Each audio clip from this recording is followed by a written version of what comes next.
Musical Truth, Volume 2. This is my church. God is a DJ.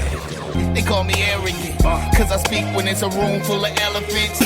Some say man ain't happiness, man truly dies. Well, maybe we should all be praying for time. Oh, don't be fooled by what you see. Don't be fooled by what you hear. Man, you've been a naughty boy, you let your face grow long. Then I get on my knees and pray we don't get fooled again. Musical Truth Volume 2 by Mark Devlin is available now on Amazon and via musicaltruthbook.com. Ever get the feeling you've been cheated? Good night. Good Vibrations. Alright, so welcome back to the Good Vibrations podcast. Regular listeners will be aware that it's been a minute since the last episode, and there's not been many during 2018. This is entirely down to the huge workload that I've had elsewhere this year. I've done a whole bunch of interviews to promote my new book, Musical Truth Volume 2, on various radio shows and podcasts over the months. I've done about 25 of these, and most of them have been about 2 hours long. And let me tell you, it's very mentally and emotionally taxing and wearing to stay on point for that length of time and try and come with incisive and truthful and empowering information. So that's certainly a huge workload in itself, which has detracted me from a lot of other things. I've also been travelling and touring, doing live presentations based around material in the book. That's also taken a lot of time. And on top of that, not to bore people with my personal details, but I've got a day job, I've got a family, I've got a weekly music radio show that I do. I still do the occasional DJ gig, so it all really impacts on the availability of my time. However, that being said, I do intend to pull right back on the amount of other interviews that I'm doing now because, to be honest, I feel a bit burnt out from doing it all. And I need a bit of a break to regroup. What that means is I'm going to be able to put a lot more time into my own podcast, Good Vibrations. I really want to step this up and get some guests on and let them do the talking, let them present their information. So I've got plans to put out quite a few episodes starting from autumn 2018, or fall, as my American friends would put it. No pun intended, with today's subject matter in mind. So that's the update on the situation. There will be more episodes on the way. I hope people will continue to check it out. Of course, the main portal for Good Vibrations is my Spreaker page. You can also access it via the main website, which is markdevlin.co.uk.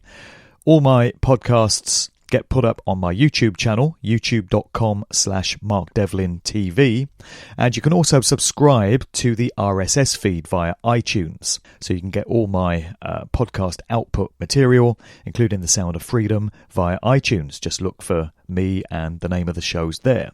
Alright, so on to today's comeback show then, and it's another conversation with a good friend of mine and a very impeccable researcher, very respected, Mike Williams, aka the Sage of Quay. I'm going to be talking about the McCartney conspiracy, as I refer to it as. It is Paul McCartney material, but don't worry, we're not trotting out once again the official Paul is dead narrative and going through all those clues and stuff like that. That's been done many times before on many other shows. This is an updated revisiting to the whole McCartney situation from a more informed and advanced perspective, I would say. So this is advanced level material, not entry level. It's primarily for people that have some knowledge already of this subject area, and we're looking at it from strictly an updated 2018 perspective with some very topical insights into things that are going on and are likely to be going on. Welcome back to Good Vibrations to the Sage of Quay himself, Mike Williams. All right, mate? Hey, Mark, how are you? Happy to be back. Yep, I'm not too bad. And of course, you are, by default, Mr. PID when it comes to McCartney research, the go-to guy for all matters connected with Paul McCartney, which was never really part of your plan. But it's funny how life works out sometimes, right? Yeah, that was never my plan. In fact, I think in the first show you and I did, I made the statement that I wasn't going to do any more Paul is Dead interviews. You did. I did, right? Because I didn't want to become the Paul is Dead guy. Yep. But I think I'm the Paul is Dead guy. So right, you got your epitaph sorted. Mike Williams, he was the Paul is Dead guy. Really, I refer to this as a McCartney podcast. And this whole area of research now I just refer to as McCartney business, because I've stopped using PID, Paul is Dead. Yeah. Because, first of all, there's actually no documentary evidence that Paul ever did die. It's a myth, it's a legend. There's a world of clues and symbolic little pointers to suggest this is what happened, but there's actually no evidence. And as truth-seeking researchers, we are the sort of people that, like to go with evidence. And the other thing about it is, I think the phrase PID has taken on a bit of a stigma. It's kind of like flat earth and Illuminati. It's a button pusher. People hear the phrase, and it tends to generate emotional reactions in certain people. So because of that, I don't refer to it as PID anymore, but it's McCartney research, basically. Yeah, I refer to it as the McCartney conspiracy, because I've tried to move away from PID also, because you're right, it is a phrase that is in line with like chemtrails and flat earth and stuff like that, where as soon as you say it, people automatically roll their eyes and go into debunking mode. So it really is a McCartney conspiracy, because there's a lot more to it than the replacement, because he was replaced. There's no question in my mind he was replaced. And I do agree, Mark, that we have no hard evidence that he actually died. Although I tend to lean in that direction because I believe it's a lot easier for Tavistock and those that are controlling and handling this situation to match it better with the actual biological Paul not being in the picture. But that's just a theory I have. So you're right. We have no proof that he actually died. Right. And to kick the podcast off, I just want to mention that I personally feel like I've really lost my way with this whole McCartney business. I've said this to you on a couple of occasions in private correspondence between us. I've kind of lost the plot, because you and I did the show together in late 2016. It was after the one you did with Sophia Smallstorm, which was a real game changer, and that really got a lot of people onto this path. And you and I did a follow-up show shortly afterwards where we just laid out the whole narrative of the memoirs of Billy Shears, the book, which we'll get into, and all these different clues and stuff. And I was very much sold on that for quite some time. But I've allowed myself to go into different areas of this whole conspiracy, and what I've seen is that there appear to be at least two Pauls going all the way back to the very early days. So we're talking late 1950s onwards throughout. It's not a simple case of original Paul disappearing off the scene in 1966 and this imposter taking his place. I think the one thing we can certainly agree on is that there's been more than one Paul McCartney. I think that's a very accurate statement. But beyond that, I've very much lost my way. And one of the things that confuses me is if you do a Google image search for young Paul McCartney, you get some pictures where this young guy looks more like the present day McCartney that we have than he does that chubby-faced, cute one that we all think of as real Paul. And this chubby-faced individual seems to have been on the scene from the early to the mid-60s, but you don't really see much of him after the mid-60s. What we seem to have is two main players, and one of them seems to have a more pointed, beaky kind of nose than the other one. And in certain other pictures, you'll see Paul McCartney in inverted commas with a flatter, more spread out nose. So I think there's some clues there in the way the noses look. This one particular picture, which has really got me flummoxed, people can look it up for themselves. If you type in beautiful young Paul McCartney in a Google image search, you get this one particular image which comes up on Pinterest.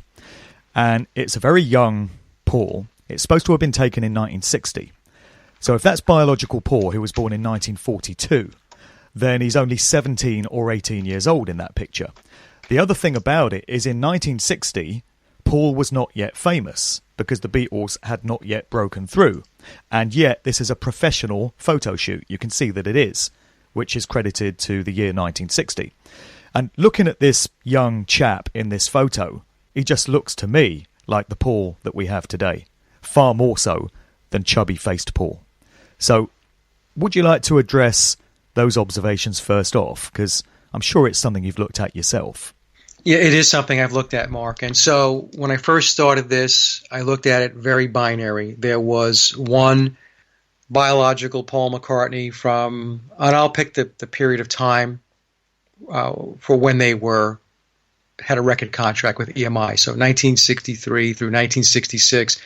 And then in 1967, there is a primary imposter or replacement and I'll refer to him as Bill Shepard because that's the name that's given to us in memoirs. If folks want to refer to him as Billy Campbell or Billy Shears, that's fine. I'm not really that interested in the surname.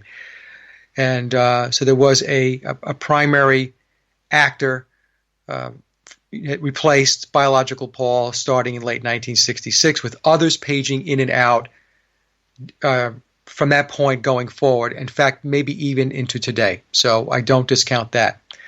But I agree that we have these set of pictures where there appears to be these anomalies in the way he looks. And the facial features do, in some cases, look like the Paul after 1967, post the Sgt.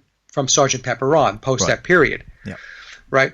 So there's a couple of conclusions or theories, I should say, that I've come to. One is that a lot of time has passed since the primary biological Paul, and I'll get to the primary biological Paul piece in a second, was replaced. 52 years have gone by. And so what I believe is possible, what has happened is the people that are running this psy-op have been able to go back and doctor pictures, plain and simple. That, you know, we cannot discount that. We can't put it past them. And video footage too. And video footage too. Yep, and video footage too. I believe, as an example, one example that comes to mind is the Help movie. So I have looked at this, and I can see it, and others have called it out, that if you have a copy of the old Help video, maybe going back to VHS, and then you take a look at Help released later on DVD, there are subtle differences in how Paul appears. VHS versus the DVD version of the film. What happened? So I believe what happened was they went in, and of course with the technology they have today, they were able to doctor the person, Paul McCartney, in the film and make subtle changes. They don't make them glaring because they don't want it to be very obvious, but they'll tweak little things here and little things there so that when you go and take a look at it, it causes a lot of confusion. Right. Right? So I've bumped up against this too. And so what I believe, Mark, is that in the beginning there was a primary biological Paul. But we have to remember back in the days, especially when they were introduced on the Ed Sullivan Show, the Beatles were referred to as an act, an ACT, an act. So I have come to the conclusion that there have always been doubles and lookalikes that were in play. Although there was a primary biological Paul, there was a primary biological John Lennon, and so on. That they were the main players, and in the early days, virtually most of the time, that's who we were seeing. But there were other times, and I believe it to be a small slice of the pie, where we were not seeing them, maybe in magazines, some kind of TV footage, cameos, that type of thing. There were a substitute, a lookalike, a double was used instead. And the reason why I believe that is very possible and plausible is because the Beatles were and still are a huge investment by British intelligence and Tavistock, and there was absolutely no way they were going to do this without having a backup plan and having backup players. There was no way they were going to allow that to happen. right? So they had to have the ability in order to have backfill and swap out where they needed. So that's what I think has been going on. And again, the pictures, 52 years of this since Billy replaced biological Paul, and in those 52 years, I think a lot of adjusting and tweaking has been taking place. That's my personal belief. Yeah. I've started to see the role of Paul McCartney as being like that of James Bond. So you've had all these different actors playing the character of James Bond, from Sean Connery to Roger Moore to Daniel Craig, and then you have stuntmen as well. So you have the main actors, but when you see this crazy stunt in a Bond movie, that's obviously a stuntman. So you've got all these people paging in and out as James Bond, and it's starting to look like Paul McCartney is some kind of character like that. I absolutely agree. And that, I think, Mark, you're spot on. And that's where it has landed. And the other analogy I use when I try to explain this, these other players, is it's not very different than when you go to work and then you take 2 weeks of vacation or holiday. In that 2-week period when you're not there, does your work stop? No, it doesn't stop. What happens is they have somebody else do the processing or whatever it is that your job is, so that the work continues. There's no break in continuity. And any business or corporation is going to do that. So I believe that the same approach is applied to Paul McCartney. And I agree. He has become, unfortunately, to a lot of people who are following this, because I used to be in that boat. I mean, Paul McCartney was Paul McCartney, great songwriter and all this, and you believed it was one guy and he evolved over time and he was all this and all that, and now you're looking at it and saying, yeah, he's a character. Yeah. It's a character that people are playing. Yeah. Yeah. So looking again at these two individuals that seem to have been playing the role for the most part, and I think there are probably others. I think we agree that there have been the odd stand-in that's turned up for absolutely a press conference here, a photo shoot there, But there seem to be two main characters, and I mentioned there's a difference in the noses. So if you do a Google image search for Paul McCartney, you're going to see some of the time an individual with a pointed beaky nose, which seems to be the one we have today. The present day one has that beaky nose, and then the other one has a flatter kind of nose. But there's also a difference in the eye colour. So the beaky hook-nosed one seems to have greener eyes, and the straight-nosed one seems to have brown eyes. And the crazy situation with that picture that I mentioned, which dates back to 1960, where this young guy looks like present-day Paul, in inverted commas. Now, if the Billy Memoirs narrative is accurate, then back in 1960, the individual playing Paul today, Billy, would have looked nothing like Paul and would have had no reason to, particularly if he was in these other bands like Billy Pepper and the Pepper Pots and the Diplomats, and then he was playing Vivian Stanshall later, but that involved makeup. So you would have expected him to have looked nothing like him. So this one particular photo really has me flummoxed. But there are others from that era as well, late 50s, early 60s. Now, the idea that there are two Paul McCartneys, two main guys, is not entirely incompatible with the Memoirs narrative, because Billy could well have been the full-time actor, as the book claims, with either real Paul or another actor being the other one that we see all the time. Hope everyone's following. This gets very convoluted. So, there's some crossover there between what Memoirs is putting forward and what we actually see, which is there's two Pauls the whole time. But there's another very tantalising theory that's been put forward by Miles Mathis, one researcher, and many others, which is that Paul secretly is one of twins, fraternal twins. That would explain why the two characters look so like each other. That would explain how they got away with it, because it would have been a military intelligence operation, and we know that the likes of MI6 and the CIA and stuff like doing experiments with twins. So can you just dive into that one, the whole idea that Paul could have been one of twins? I know it's come across your radar before, so what's your viewpoint on this?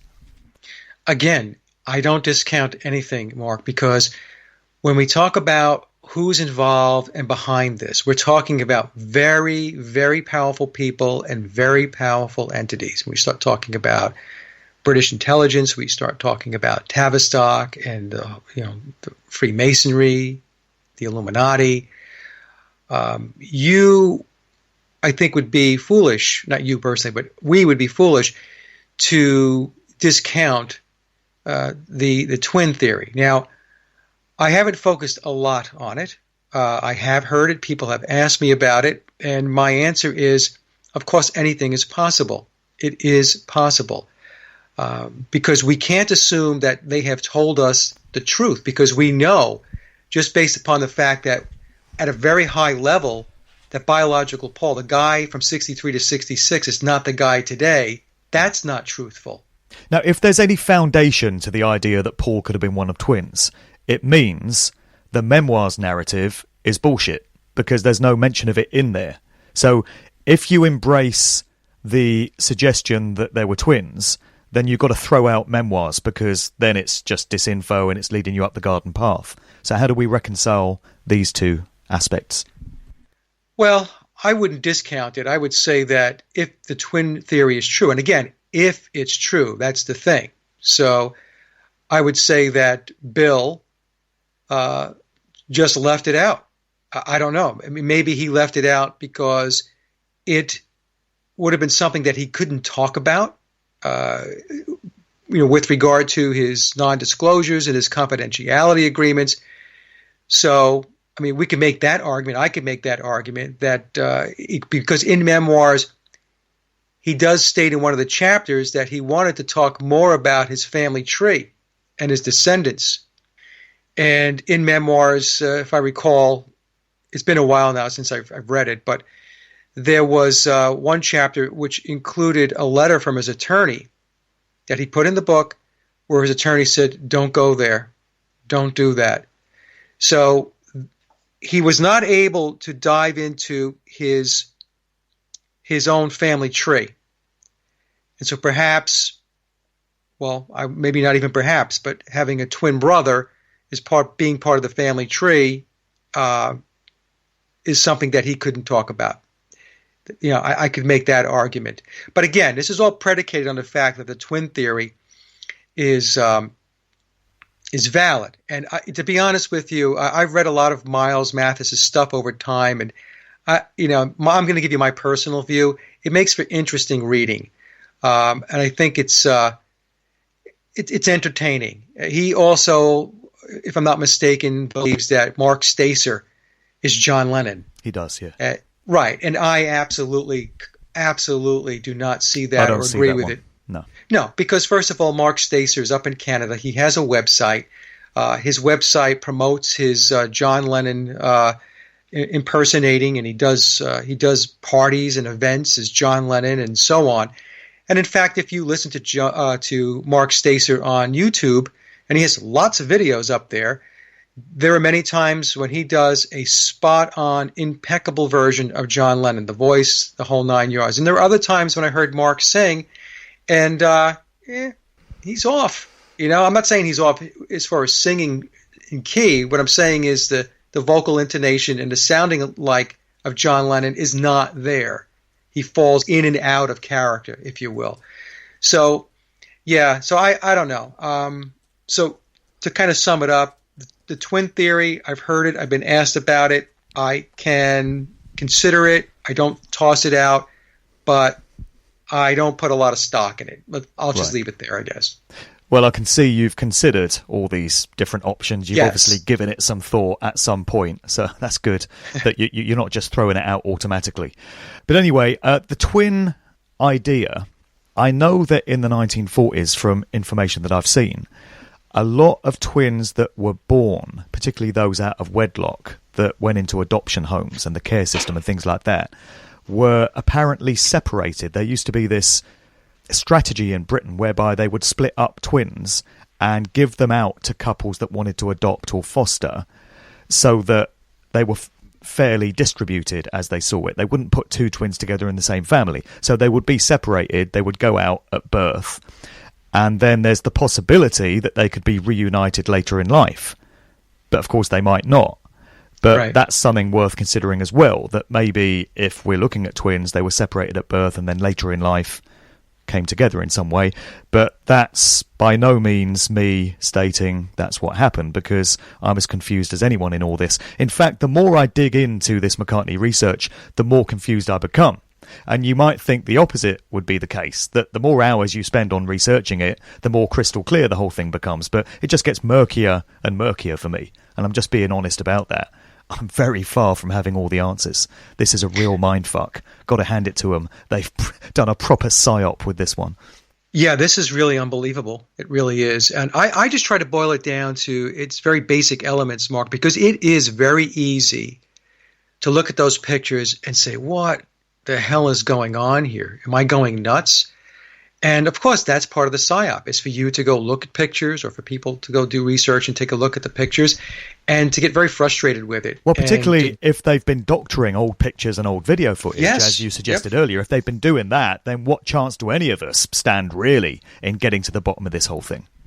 Well, think about it. 50 years that Bill has been the primary player.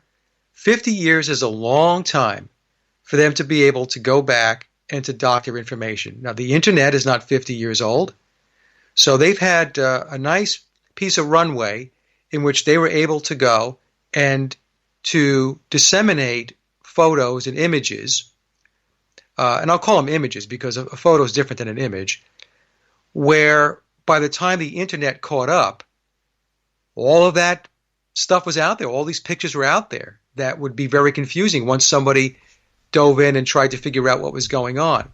So my approach to it was this.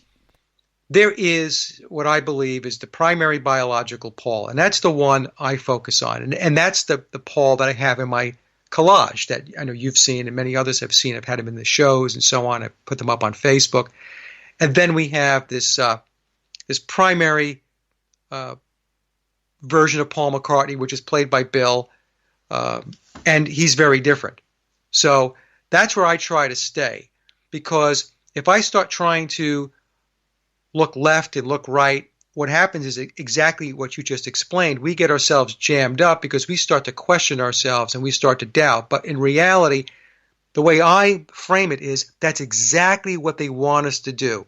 They want us to drift left. They want us to drift right because they want to create that confusion and that self-doubt. And there's arguments within the PID camp. You know, you have certain people that stick to the official narrative no matter what, the myth, the legend. Then you have others that are a bit more open-minded and go all these different places, and they argue amongst themselves. You're right, you're wrong, I'm right. You know, so it's more divide and conquer even within this area of research.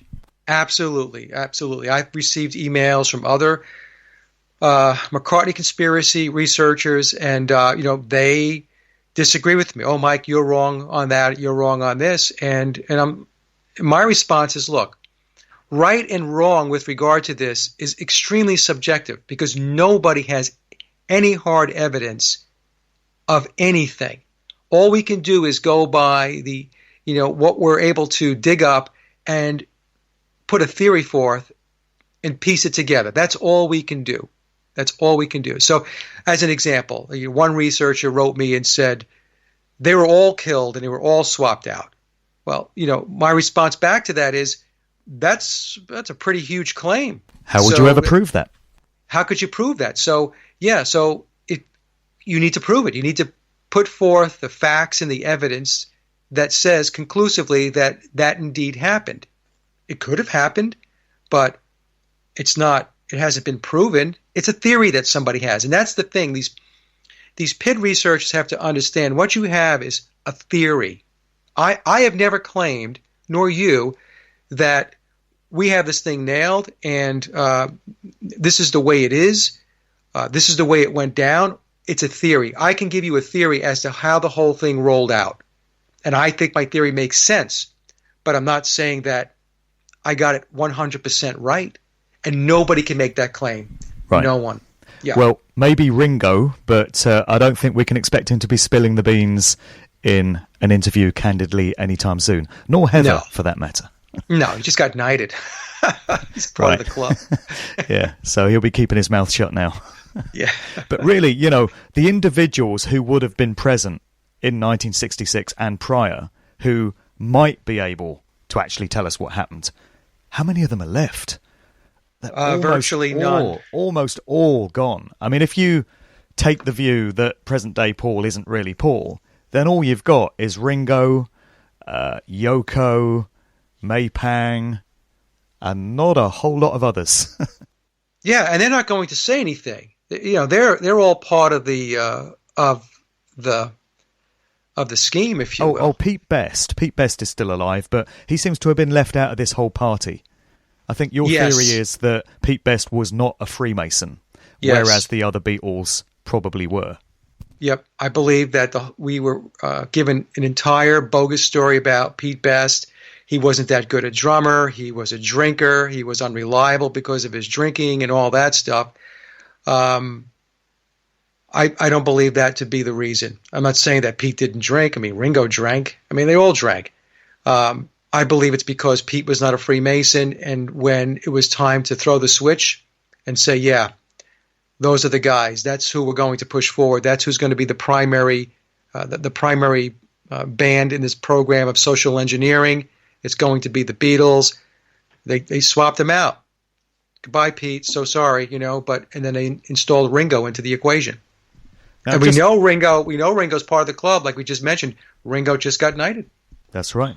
Right. I want to say hi to Tom and Billy if they're listening. I meant to do that at the start. Hi, guys. I know you do listen to these shows, so welcome along.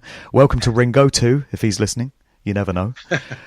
Just as an aside, you posted something to do with Stuart Sutcliffe the other day, which was a picture of him from 1961, was it, or 62, where he's sitting in a chair and he's making what appears to be a Freemasonic hand sign as he's sitting there. Now, this is a very strange business because he died in 1962 at the ridiculously young age of 21. And the story is he had got into a fight with John Lennon, and shortly after this, Stuart Sutcliffe developed a brain aneurysm, which killed him fairly quickly. And I think it was Stu Sutcliffe's sister, Pauline, who in a book claimed that it was the fight with Lennon that had caused the brain aneurysm. There's also a rumour that John Lennon and Stuart Sutcliffe were having a homosexual affair. Right. I don't know how much you've dug into all of that with regards to Stuart Sutcliffe.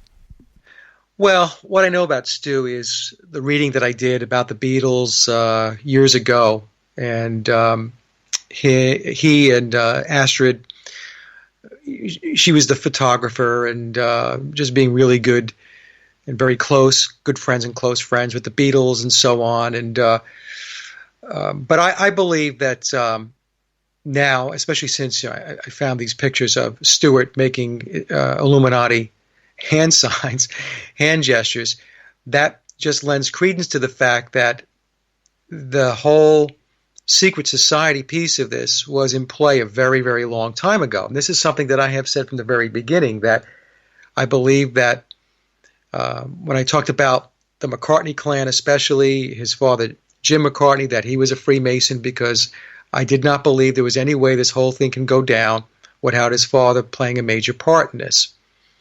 So when we take a look at Stuart in his hand sign, sitting in the chair, I'm one person on my Facebook page.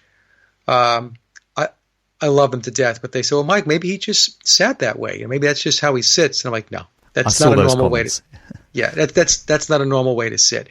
So he was clearly being staged to be photographed that way, making the upside down triangle pyramid. So what I conclude from that, Mark, is that as far as I'm concerned, that's just another nugget that we can put into the research here that shows that the Freemasonic roots, it goes way, way back, because there are folks that believe, and there are researchers that believe, that the Beatles were organic up until the point that Bill came in, and then they were controlled. So in other words, they weren't controlled prior to Bill showing up. They were controlled after Bill showing up. And what's happening now is, I believe there's an avalanche of evidence, if you just go back and take a look, that proves that theory to be completely wrong. That the Beatles were always on the radar. They were always in that pool of resource that Tavistock was looking at to see what they can do, how they can nurture these bands, how they can bring them about. And the Beatles happened to be at the top of the pecking order. Yeah. But there were many other bands below that. You had The Who. I mean, you had Keith Moon had the all-seeing eye tattooed around his left nipple. I mean, give me a break. Just a coincidence, nothing to worry about. Just a coincidence, right? And then, and we know Denny Lane is part of this whole thing, and Led Zeppelin, and we can go on and on and on.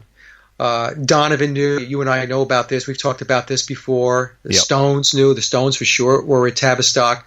Yeah, Elton John found out. Yeah, I mean, so people have to get their heads wrapped around the fact that it's all controlled. That's really it at the end of the day. You have to stop believing that you have organic anything in the music and the entertainment business in particular. None of it is organic. I certainly don't buy that they started out organic. The idea then is that they were this entirely natural, random grassroots band that wrote all these nice love songs like She Loves You and I Want to Hold Your Hand. And then at a certain point, they became corrupted and certain elements infiltrated the band. And then they went off down that psychedelic route and started putting out all this experimental stuff, which resulted in Sgt. Pepper, and which seems a pretty naive viewpoint as far as I'm concerned. They're writing all these love songs, then they just decide to do this switch, or they're coerced to do this switch. I think right from the start, it was planned that they would spend a few years building the fan base, winning them over with these nice, catchy, accessible love songs that the whole family could enjoy, that get some airplay on Ed Sullivan, wins them over an American audience. But it would always have been in the plan that at a key point, which appears to have been 1966, they do the big switch and they go off down this route, which was always on the books. That's the way I see it. Yeah, no, absolutely. That's how it went down. Absolutely. And think about it, and it's all the numbers and the numerology that's involved in it. We know that through memoirs, the number 6, 66, 666, the 9s. I mean, this is all in play. And numerology in the occult is, and that's how it works. Numbers are very, very important. That's right. So, and that's another thing that we see playing through ever since the Beatles came into play. And I try to stress this to with folks that are into the research and listening. As an example, their first album, Please Please Me, released on the Parlophone label, which is part of EMI, was part of EMI. The album was released on March 22nd, 3/22. Pepper was released on June 1st. 6 times 1 is 6. So we have to get, people have to get their heads wrapped around the occult aspect of this. And that's the other thing that people struggle with because they don't understand the occult. But this whole thing is occulted. It's all Masonic. It's all controlled by Tavistock and so on. You have to get your heads wrapped around that. It doesn't matter if you yourself, anyone listening to this, doesn't believe in the occult, doesn't put any stock in numerology. They do. That's the important point. And actually, if you don't put any stock in it and you think it's all BS, that only aids them. That's only serving as an advantage to them because they're slipping all this stuff under the radar then and not being called out on it. So, it's a thing whether any one individual chooses to recognise that or not. Let me ask you about the candidate that we have for the main role, Billy Shepherd, this guy, is supposed to have been in the group Billy Pepper and the Pepper Pots in the early 60s. Have you ever come across what purports to be a photograph of Billy Pepper from that group? Because I had a look earlier today and I couldn't find one. I don't know if there's any in existence. It's very, very sketchy. So the only thing you get is on the album covers, you will see this band purported to be Billy Pepper and the Pepper Pots. Here's the problem. You don't know if those are the guys that are actually in the band or if these are actors that showed up for a photo shoot. That's the problem you have. So I'm going to say that I haven't seen what I consider to be a valid picture of Billy Pepper from Billy Pepper and the Pepper Pots. I looked at the album covers. If you look at them, you could see that the silhouettes, the way it's photographed, it's very dark. It's hard to make out facial features and stuff like that. And again, even if I think that I see a Phil Ackrell type of facial feature there, I have to fall back on, but Mike, there's nothing that validates that that's the actual band that played on the album. You know, so it's very, very elusive, Mark. So I don't think I have a good answer for you on that one. Yeah, fall back, no pun intended. Now, this guy, Billy Shepherd, also seems to have cropped up as the author of a book that came out in 1964. And it was, I forget the title of it, but it purported to be, you know, Life on the Road with the Beatles. It was this guy talking about what it's like to go around all these gigs with the Beatles. And right there on the cover, you get it credited to Bill Shepherd, or Billy Shepherd, I think it is. Right. So that appears to be another little indicator that that's our man showing up there in 1964. Yes, and what it also shows is that he was involved in the Beatle arena before he was tapped to come in and replace biological Paul.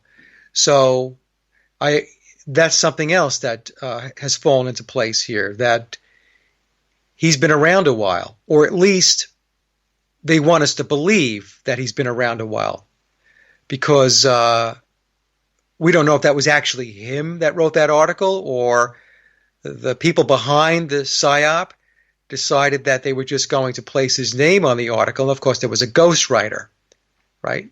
And I know there's a lot of open switches here, folks. So if you're thinking like, there doesn't seem to be a lot of solid ground to stand on with this, you're right. Yeah. Well, if anyone could do a better job of providing primary evidence to prove the case one way or the other, get in touch. Exactly. Please step forward. Because we're doing our best with it here. Yeah. So I think that it's possible that they floated his name out there. I don't think he actually sat down and wrote I doubt that, wrote the article. But I believe it's possible that those that were running the psy-op, they just started dropping the hints.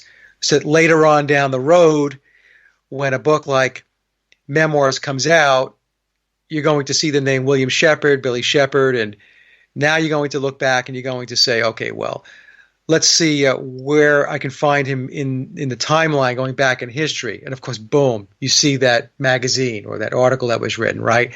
You see Billy Pepper and the Pepper Pots, and you buy the album and you can see that his name is part of the song credit credited to the to Bill songs that he Shepherd, wrote. right? On the record label. Yes, yep. It says Bill Shepherd, for the songs that he wrote. And, of course, he did a lot of Beatle covers. That's interesting, too, right? Those Mercy Beat albums that he was doing as Billy Pepper and the Pepper Pots, half the album were Beatles songs. And the other half were original compositions that he and another fellow that he worked with, allegedly, this is what he says in Memoirs, those are songs that he wrote. So the whole thing's very weird, you know. And then you've got him back claiming that he was Phil Ackrell, and I do believe he played the part of Phil Ackrell. And who was he teamed with? Denny Lane. And then, you know, Denny Lane comes back into the picture when he leaves the Beatles and he forms Wings. So, you know, the whole thing is just one big happy family, if you ask me. We must get Denny Lane pissed more often. He gets a bit loose-lipped. I'm going to buy that man about 5 pints if I ever see him. On to the Memoirs version of events then, and what can be gleaned from the You Harriet books. And for the benefit of anyone hearing this that's not familiar with the books, I'm sure most people are, but the main book, The Memoirs of Billy Shears, came out on the 9th of September 2009, so it's 999. We're going to get into some numbers. There are different variations of the book as well.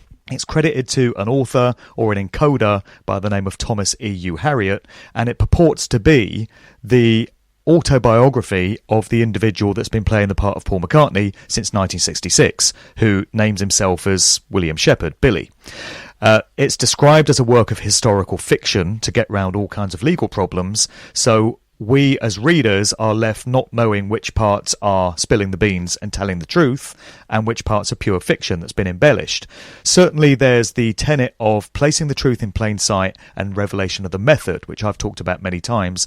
The occult secret societies that run the show, that have the entertainment industry in their grip and all these other different facets of life, do seem to abide by this tenet of letting us know what they're doing. So it's tantalising to think that this book could actually be, to a very large extent, the truth of what happened. But again, we are left not knowing which parts might be truthful and which parts might be completely made up. But the reason we wanted to get a show out by a certain time right now is because of the numerology involved and the fact that we're edging closer to a date that is all about the nines. So that's the 9th of September 2018. On the last big 999 date, oh, and by the way, if you chop off the 20 of 2018, you're left with the 1 and the 8. So there you get 3 nines, 999. On the last big 999 date in 2009, we had EMI issuing the entire Beatles back catalogue on CD. And they also released a music video game on that date called The Beatles Rock Band. So it's led you to suspect that we might be due for some sort of revelation on the 9th of September this year. And we wanted to get this show out in time for it. What is your best guess as to what we might expect in just a few days' time? Well, they're a little behind on some stuff, so let me just start with that. But let me back up a second, Mark, and let me just say this. Going back a few months ago, I had said that what we were going to get September 9th of 2018, he was going to release a new album. And this was before anybody knew he was going to release a new album. And I said this on Facebook, and unfortunately, I don't think I was able to get it out on a show, but I did have it out on Facebook. So I have, my friends there, yourself, and others who follow this know that I had come out with that. And I'll explain how I knew this. Also, I was told that he was going to announce a tour that was going to correlate with the release of his new album. And indeed, he did do that. And I knew about the tour, before he announced the tour, or anybody knew that he was going to announce a tour.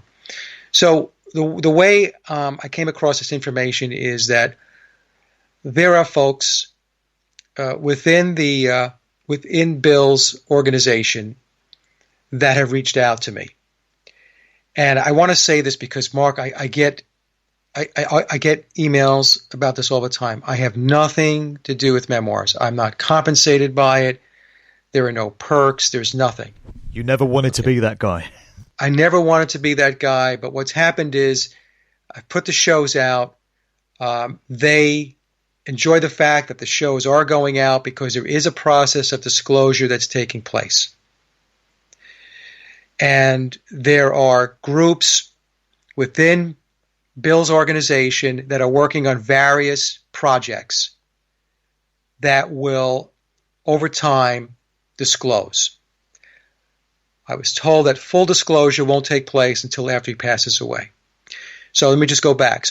So one of the contacts, focal points within his organization, contacted me and said that I'm going back to maybe the May time frame. I don't remember the exact time frame, but it was a few months before September, and told me that the album was going to be released and that a tour was going to be announced. And I went on Facebook and I said, a CD is going to be released and a tour is going to be announced. And I said that the album will be released on September 9th, 2018. So Bill releases the album, but he releases it on September 7th, 2018. So I've had people write me and say, Mike, you missed it by 2 days. And I said, well, yes and no. Is this Egypt Station? Yes, Egypt Station, which is completely loaded up with occulted symbolism on the front cover. In fact, sure is. I sent an email to Michael Joseph, because you and I both know Michael. He's a good friend of ours. And I said, Michael, here's his cover. I said, I can pick out things because I've done enough research to pick out, the occulted pieces of it. I said, but you, being an expert in the occult, will be able to not only point it out, but tell us what it means. So Michael has agreed, once his schedule frees up, it's going to be after September 9th, to do a show to take the audience through what that album represents from an occulted perspective. So we're going to have that covered. So if anybody is wondering about that, we will decode Bill's his new album. Let me just ask, though, I was under the impression that Egypt Station was released early August. It's already out. It was, his official release date was, you can pre-order it in August, I believe, because I pre-ordered it. But the official release date was September 7th, 2018. That's when people wrote me and said, "Hey, Mike, you missed it by 2 days." And I said yes and no. So it's not on the streets yet? It's not on the streets yet. Okay. No. I mean, he's got it released. I guess you can, you can hear previews of it if you go on Amazon. I think he has a song or two that he's released on the social media platforms like YouTube. But the entire album itself is not going to be officially released until September 7th. So September 7th, 2018 is 999. So you have September, not the 9th month. You have the 7, and when you add that to the 2 in 2018, 7 plus 2 is 9. And then you have the last 2 digits of the year, 1 and 8. 1 plus 8 is 9. So it's 999. It's another way of getting there. It's out, right. So what it's called regrouping the numbers. That's what they do. They regroup the numbers. And I actually, another thing that we're going to see, what we were supposed to see happening was a consolidation of his websites. And I was told that his websites would be consolidated, and they were shooting for 9.9. And then I was told that the website design, the guys doing the work, they fell a little bit behind. So the consolidation of his websites, he has like jpaulmccartney.com. That's going to be the new website, by the way, www.jpaulmccartney.com. And he has another website called paulmccartney.com. And he has another website called sirpaulmccartney.com. All of this stuff's going to be consolidated, so it essentially will point to one website.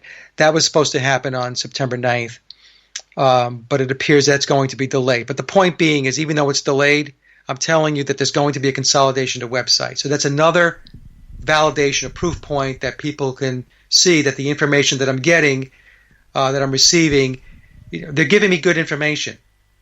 So we're going to see that. We're going to have, there's going to be, I don't know what it's going to be as far as, oh, by the way, also this September 9th is going to be a revision of memoirs.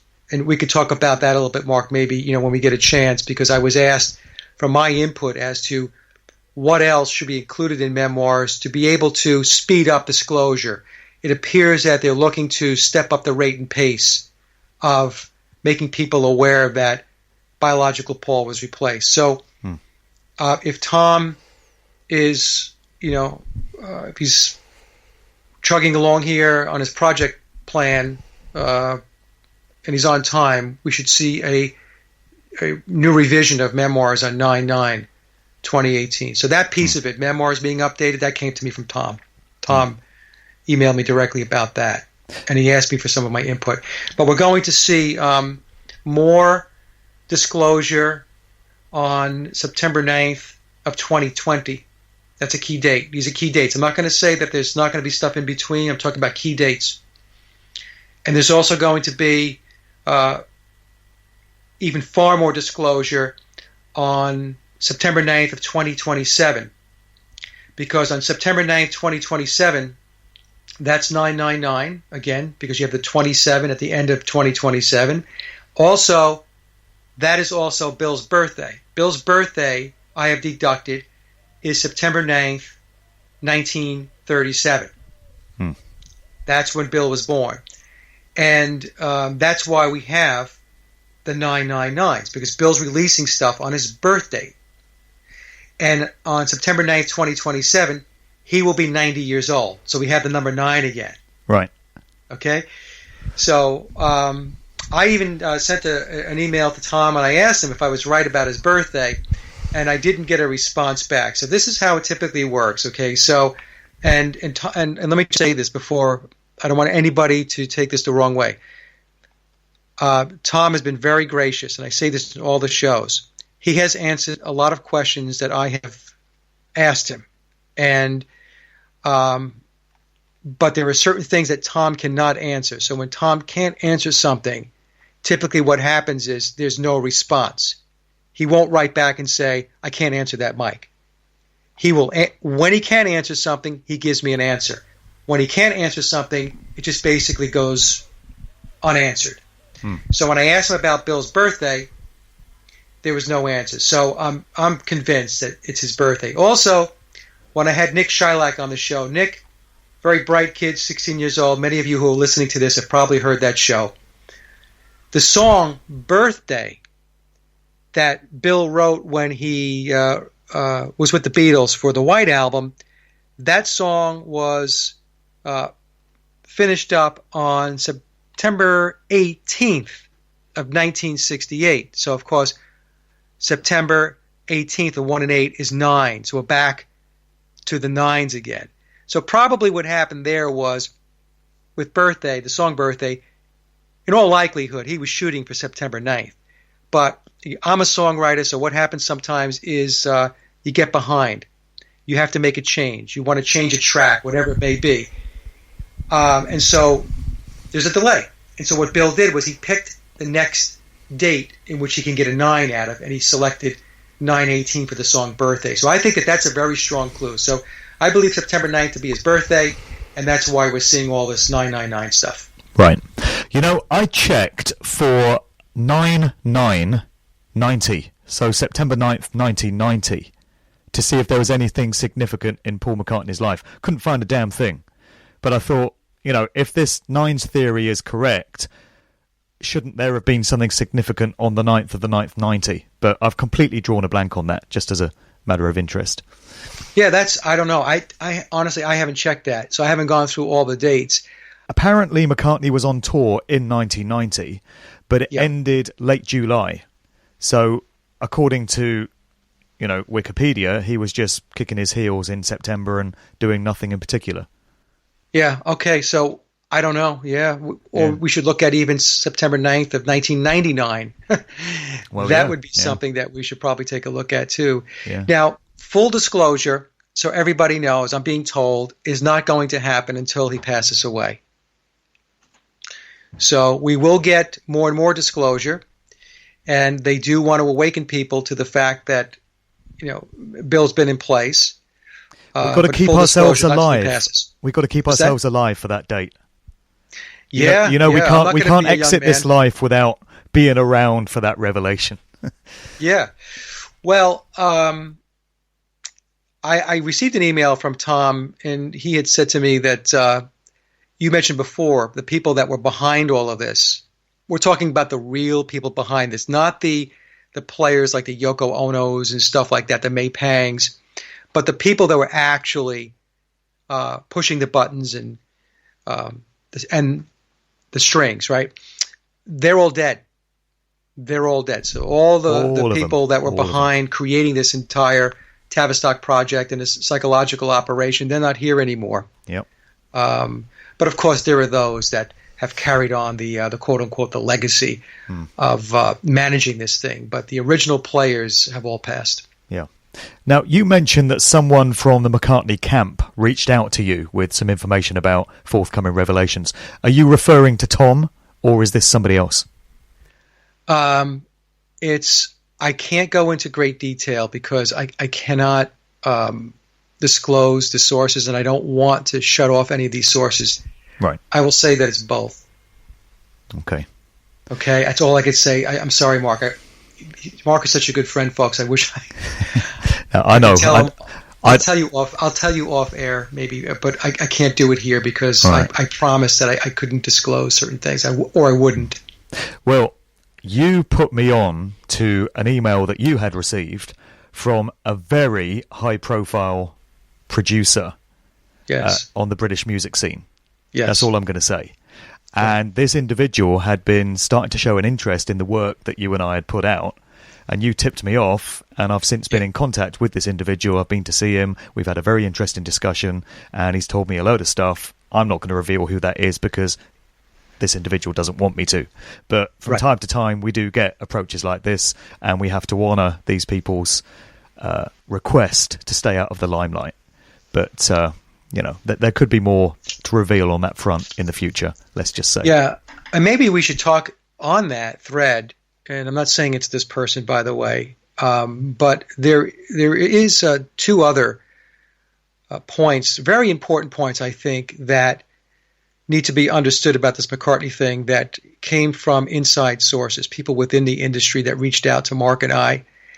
And one of them has to do with, and I've mentioned this on shows before, but it has to do with the battle that Bill was having with Michael Jackson at first, and then with Sony with regard to the song rights. And it was explained to me that by a person within the music industry that understands this. This is not something that they were pulling, out of their rear end. This is something that they clearly understand. Is that what Bill was doing when he was having that bidding war with Michael Jackson, and then the wrangling, the legal wrangling with Sony, was he wanted a piece of the publisher's action, the publisher's royalties. And the reason is because he was not and is not the songwriter, so he does not have he's not being paid the royalties as the owner of the songs, the owner of the copyright from the original biological Paul song. So as an example, he's not receiving any ownership royalties for songs like Yesterday, Eleanor Rigby, Paperback Writer, all of those songs that everybody knows from Revolver Back. So in order for him to get a piece of the action when he plays those songs in concert, as an example, he has to negotiate with the publisher to see if the publisher will relinquish a piece of their action and flow it to him. And the argument that Bill made was that, hey, this is a no-brainer because it's win-win.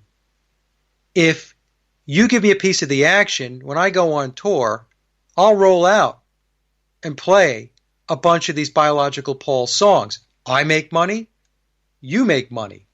So what do you say that we come together and we come to an agreement? And eventually he did come to an agreement with Sony. It's confidential. Nobody will know the terms of that, but it was explained to me that that is what was going on.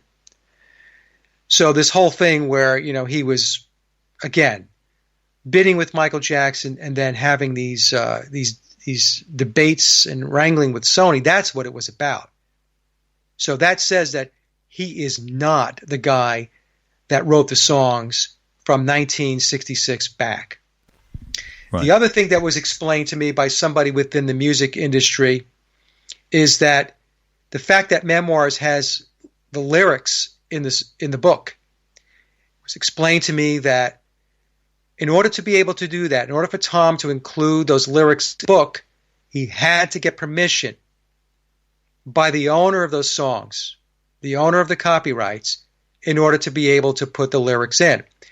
I was told that nobody, or most people, I guess people who are accomplished, are going to allow their lyrics to be placed in a book or any place else unless they give permission, because they want to first understand in what context are those lyrics going to be used, what kind of light is going to be shed on the lyrics, and also the artist. The artist wants to make sure that they're not being trashed or put in a bad light.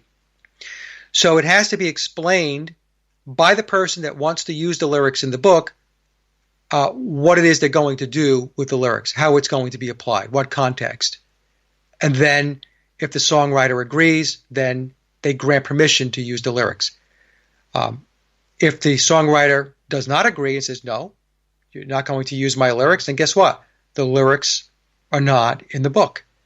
So that says that in order for Tom to be able to use the lyrics of whether it be the biological Paul songs or the Bill songs, permission had to be granted. So that's another, in my view, that's another proof point, another point of validation that says that the person that is claiming to be the person playing Paul McCartney had to get permission for Tom to use the lyrics. So that means that he's involved in his book, and he's involved in the disclosure. So just remind me, the lyrics that we get in the book, do they date back to pre-66, like original Paul era, or are they only from the period where Bill would have stepped in? I have to go back and take a look. That's a good question. I should have looked that up before I got on the show here. I remember most of them being the the post-Bio Paul period. Like he was talking about a lot of the lyrics in on the White Album, like Obla Di, Obla Da, and stuff like that, right? So, I'll have to go back and take a look at and see if there are any Bio Paul lyrics in the book. I know he does go into the song Michelle, and he puts a meaning on that. And that's an original Paul song. Yep. So that would mean that he would have had to receive permission by whoever is owning the copyrights. I'm going to assume it's probably the estate of biological Paul, or if biological Paul is still alive, which some people believe, then it was him. Know, but in either case, the point being is that for him to use the lyrics, he had to he had to receive permission to do that. You just can't put lyrics in the book. Right. Yeah. Now, we seem to have got a lot of McCartney shoved down our throats in recent years. He's really been in the limelight.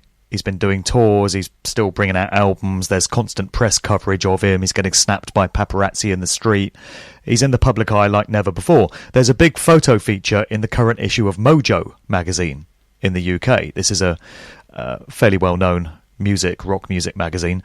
They've done like an 8 to 10 page feature on him. They sent a journalist out to meet him on 3 separate occasions, and they've pieced together this overview of his life at this stage, and there's a whole load of pictures in it. There's one of him working out at home. He's exercising at the age of whatever he is, 81 or whatever. Yeah. So this kind of reinforces the idea that he's trying to keep himself alive to the age of 90. It's really important for him to be around then. So he's working out and stuff and, keeping fit, taking care of his body.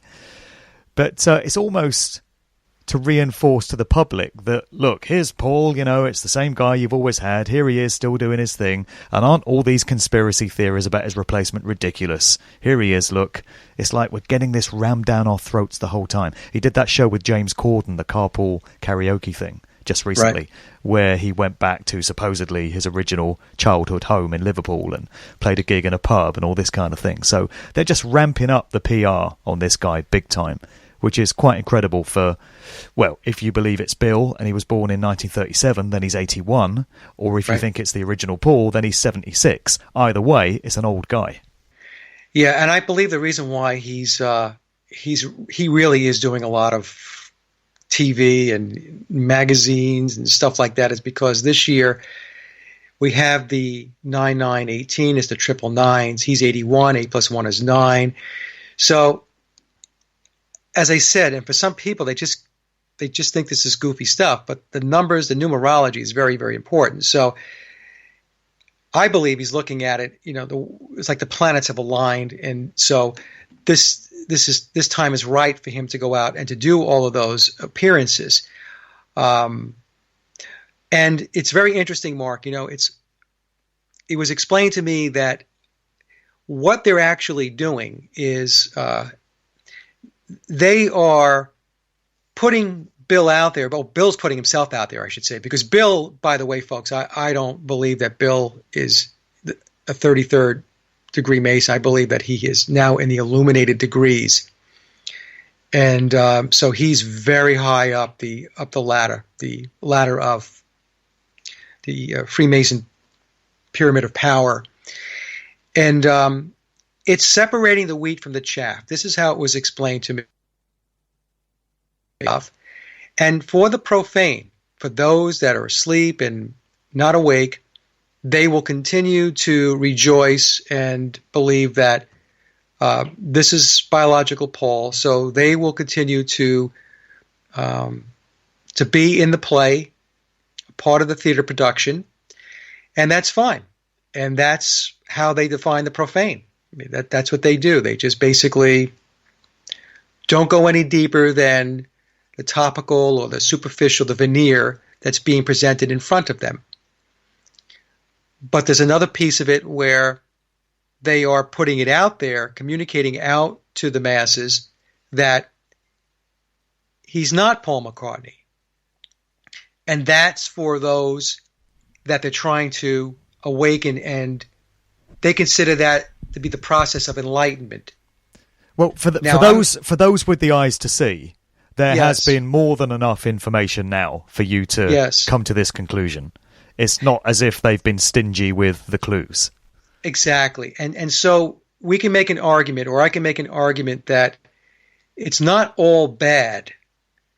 Some people look at this as just, horrendous. What's gone on here, all the lies and the deception. And I agree. Look, I believe there's better ways to do this than all the lies and deception. But if you look at it from the perspective of how Freemasonry looks at and how they conduct their ideology, their belief system, their religion, it's all about duality. And it's all about becoming illuminated and enlightened, leaving the arena of the profane and moving up, ascending, if you will. So as you said, Mark, they're playing both angles of it. If you're profane and you want to believe the story, the fairy tale that has been presented and is continued to be presented, that's fine. There's nothing wrong with that, but that's where you're going to be. You're going to continue to sit in the land of the profane. However, if you are picking up on these things and you are looking into it and you're trying to understand it and you're doing research and you're having revelations and epiphanies, they look at that as a good thing. They look at it as separating, as I said before, the wheat from the chaff. And this is how they roll. I'm not saying, folks, it's good or bad. I'm just saying, I'm explaining to you how they view it, what they're doing. And that's what they're doing. That's what Bill's doing.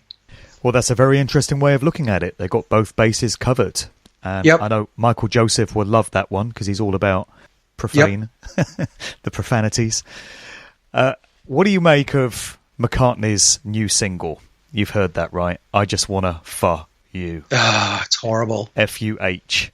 Yeah. I can't see it getting a lot of radio play. And it's very morally debased in its subject matter. And you might expect better from somebody of 76 or 81 years of age in terms of a message. So he's saying, I just want to fuh you. He'll be lucky at his age. Yeah. I listened to the song. And to be honest with you, Bill, if you're listening to this, with all due respect, because I'm one of these people that believe that you are very talented and you've written a lot of great songs from 1967 on. It's extremely disappointing, Mark. I thought the same thing. I thought, you're 81 years old. Why are you coming out with that song? Now, is there some kind of occulted meaning behind it? Probably, because that's what he's all about. But I thought to myself, it was probably a better way, a better song. I just want to change your colostomy bag or something like that at his age. I was very disappointed. I listened to it and I just kind of shook my head, and I thought, really, that's the best you can come up with? That's the single? So I think he's going with what sells, what's in vogue, and this is the sort of thing that Katy Perry or Lady Gaga or one of these stupid pop puppets they've got today would come out with. Pop music has been morally debased, and this is the kind of stuff that kids like. And he's making records with Rihanna and Kanye West and people like that. He just seems to be trying to endear himself to a younger generation who don't really know who he is, but if he makes songs like this, they're going to dig it. And the thing is, he's going to make that song and nobody's going to dig it because it's not a good song, and their focus is not on an 81-year-old Bill Shepherd, and so perhaps, I don't know. I don't know. Maybe Bill has gotten to the point where he doesn't see where he is as far as his life goes. In other words, he is 81 years old, and maybe there should be a different way of doing things instead of doing the stuff that he's doing. Even that stuff like what's that guy's name? Jim Corrigan? Is that what you said his name was? Oh, James Corden. James Corden. Yeah, I'm sorry. I really didn't know this guy before I watched that video. No, you're not missing much. Even that was, I thought to myself, why are you doing that? Oh, by the way, James Corden is an MBE. He got his knighthood recently. Yeah, of course. So they're all in the club, and but I was watching that, and I thought, Bill, why are you doing that? What's happening is you keep doing stuff like that. It's looking goofier and goofier. You're becoming a caricature. You're tainting your true musical abilities when you come out with the single that you and I just talked about. You're better than that. That's how I kind of look at it. And so, again, the whole thing to me is become kind of a joke. And I really wish that he wouldn't go about it that way. My personal view. Well, you know, when he put out that song with Kanye West a couple of years ago, all the kids that were into Kanye didn't know who Paul McCartney was. And there were comments appearing on chat threads and stuff, and people were saying, that's what I like about Kanye, man. He's always given a platform to up-and-coming artists. and people are saying, who's this Paul McCartney cat? Is he new on the scene? Never heard of him before. Yeah. That's, you know, there's kids who have no idea of the Beatles' heritage and who this guy is, and he just seems to be trying to endear himself to this generation, as if to say, hey, look at me, I'm making records with Kanye, I'm cool. It's embarrassing. It's embarrassing. And that's, you know, and like I said, I do all the research and present this stuff, but at the end of the day, I have a tremendous amount of respect for his skills and his expertise as a musician. There's no question the man is very talented. So when I see this stuff, it is embarrassing, and I feel embarrassed for him. And if I had a conversation with him, which will never happen, but if I did, I would say, you know, maybe there's a different way to kind of glide out of this thing. You know, you are reaching the end of the runway, and this is probably not the best approach, Bill. You know, go out with some class is basically what I'm saying. Go out in a classy way. Don't come out with songs like, I just want to fuck you. I mean, give me a... He's going to have had no time to live any kind of life for himself. Because, you know, if he was making records as Billy Pepper and the Pepper Pots in 1960 or whatever, he was barely 20 then, or early 20s. And if he's going to see this thing through to whenever he exits this reality, you know, he spent his entire life, his entire adult life, just playing roles with no time to just be Bill and relax and chill and do whatever he wants to do. You know, he can look in the mirror. He doesn't even see himself. He sees a plastic surgery representation of somebody a part that he's playing. Like, he has a permanent mask on his face, and he has that permanent mask on his face for, you know, his whole life. And I can't imagine how that can be. And no matter how much he wants to say what a good life it's been, and he can't believe that all this has happened to him, and all the fame and the fortune and all that stuff, that's great, you know, but what life would you have had if you didn't do that? You say, well, I wouldn't have had all the money. Yeah, okay, maybe you wouldn't have had all the money, but there was a whole nother life out there that you were born into that you should have experienced, and you didn't. You didn't. You know, you were always in the land of make-believe. You were in the land of pretend. You were, as you say, Mark, a lifetime actor. And I don't know. I mean, I wouldn't want that. If somebody said to me, we're going to give you all this money, but you have to have all this plastic surgery, and you got to play this part, and you got to do it for the rest of your life, I would have said, you know what? It's not worth it. It's not worth it. I'm not going to do it. But he decided to do it. Yeah. In that Mojo magazine feature, he's getting vaguely spiritual in some of the stuff he's talking about. He says that, you know, when we leave this life, we go on to a much better existence. So there's that quote in there. He's thinking about what lies next for him. You know, he's getting reflective like that. Yeah, well, and the thing is, his biggest issue is, and I did converse with Tom a little bit on this. It was through some Facebook comments. He is in a position where nobody knows who Bill Shepherd is. He's written all these great songs, from Sgt. Pepper on, through his Wings period, his solo period. I mean, he has written great songs, folks. For those that want to be adamant and say he hasn't, and it wasn't as good as Paul's songs, look, you can't say that songs like Maybe I'm Amazed, Band on the Run, Live and Let Die, I mean, we can go right down a whole list of songs. I mean, he's written great songs. Yeah. But nobody knows that Bill Shepherd wrote those songs. Nobody knows who the hell Bill Shepherd is. And that's got to be very, very taxing on him right now. And that's why I think the whole disclosure process is underway, Mark. It's because I think by the time he passes away, he wants to have at least some level of understanding out there that he was the guy, it was William Wallace Shepherd that wrote these songs. not a guy named Paul McCartney, because Paul McCartney, as you said, he's just a part that people are playing.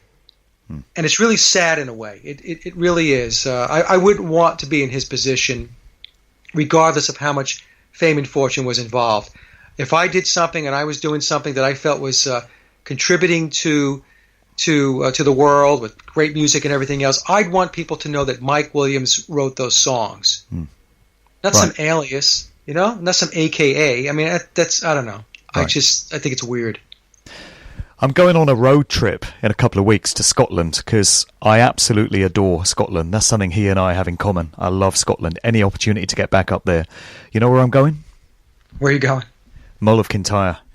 Okay, there you go. I've never been there. It's a peninsula. It's a right bastard to get to by road. Yeah. You have to really go around the houses to get down there. But I'm just going to spend 2 or 3 days going down to the Mull of Kintyre, down to Campbelltown, and taking a look at the place and seeing if I get inspired.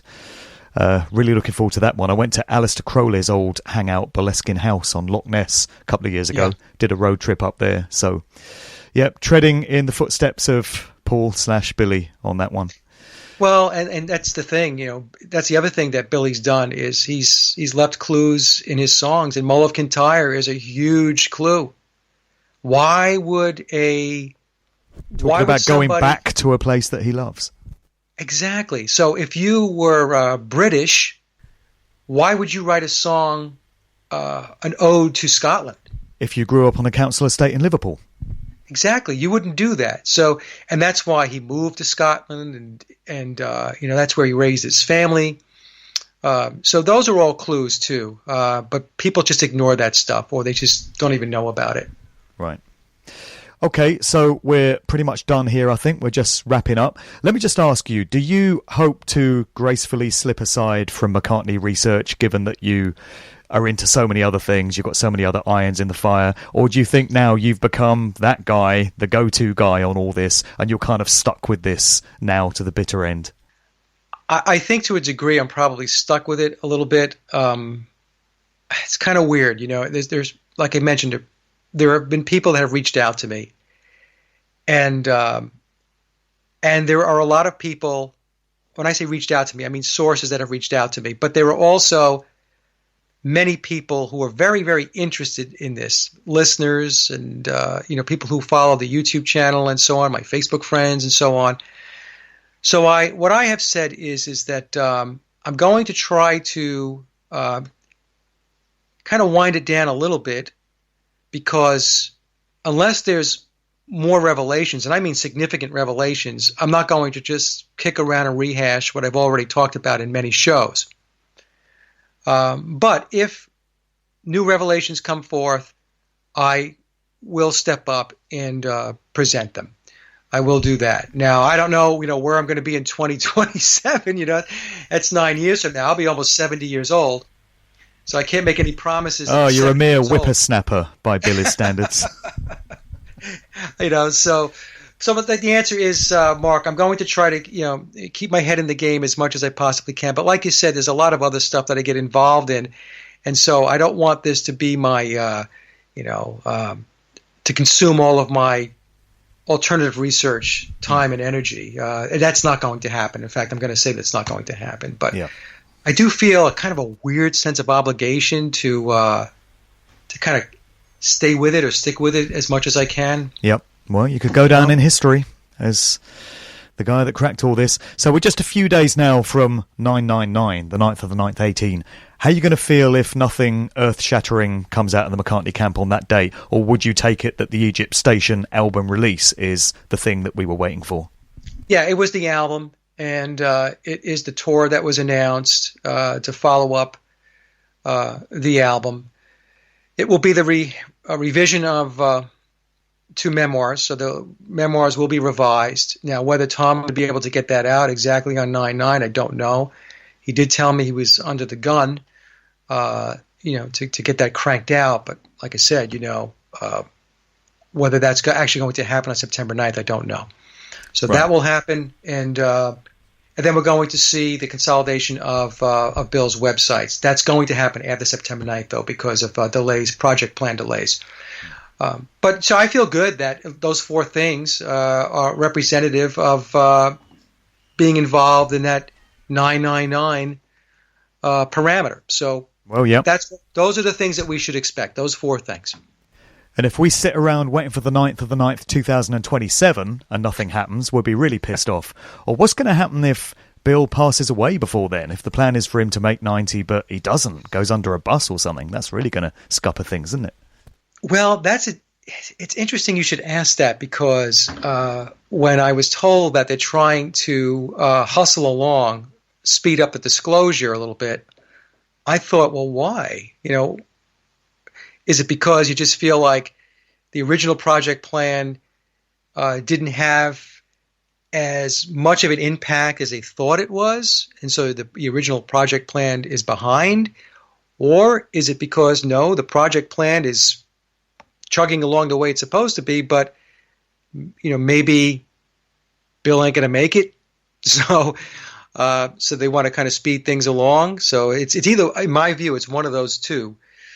But I did find that interesting that they're looking to quicken the pace a little bit, and they are trying to do that. I was told that. Yeah, keep doing your workouts, Bill. Yeah. So I'm looking forward to the show that you mentioned with Michael Joseph, taking apart the symbolism of the album, Egypt Station. Yeah. And you and I did a show with Michael just recently, which will be released in a few days, where we got into all kinds of stuff. Elephants in the room, basically. That was a great show. It really was. In terms of your own shows, just remind people where they can go to find the rest of your work. Yeah, all you need to do is go to my hub website. It's Sage of Quay, SAGEOFQUAY.com. And right there, you'll find links to all of my platforms. That's best place to land to go find my work.